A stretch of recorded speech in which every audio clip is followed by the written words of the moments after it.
नमस्कार, आपण पाहत आहे महाराष्ट्र विजय न्यूज आज चॅनल। 11:15 वाजता गाडगेनगर सोनटक्के प्लॉट मध्ये दोनों गटामध्ये एक वाद झाले होते। त्या वादमध्ये दोनों गटाची गाली गलौज झाले आणि काही लोक दारू पिले होते।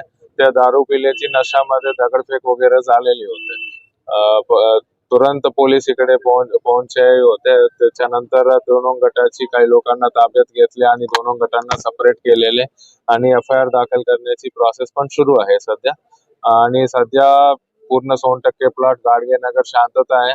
मैं लोगों से ये विनंती करता हूँ कि सोशल मीडिया मध्ये किंवा व्हाट्सएप मध्ये काहीतरी रूमर्स वगैरे हो सकते, त्या रूमर्स वर भरोसा नका ठेवू आणि काहीतरी असेल तर अकोला पोलीस लोकांपर्यंत डायरेक्ट मीडिया मार्फत पत्रकार मार्फत पोहोचतील आणि आपले Akola social media accounts Akola Facebook page Instagram page त्या मार्फत लोकांपर्यंत पोहोचतंय।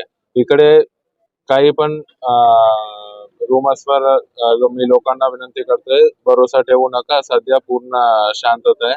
आपण पुढच्या कायदेशीर प्रोसेस चालू आहे। याच्यामध्ये या घटनामध्ये कोणी पण जखमी नाहीये आणि काही नुकसान पण झालेले नाहीये आणि सध्या पोलीस पहारा पूर्ण चालू आहे आणि पोलीस फिक्स्ड पॉइंट लावलेले आहे, पेट्रोलिंग चालू आहे आणि पूर्ण एरिया शांतता आहे। कुठल्या कारणावरून प्राथमिक माहिती आहे त्यांचे जुने वाद होते, ज्या जुन्या वाद मूल्य झालेले आहे। सध्या ते चौकशी चालू आहे। तुम्हाला एफआयआर दाखल केल्यानंतर पूर्ण माहिती भेटून जाईल।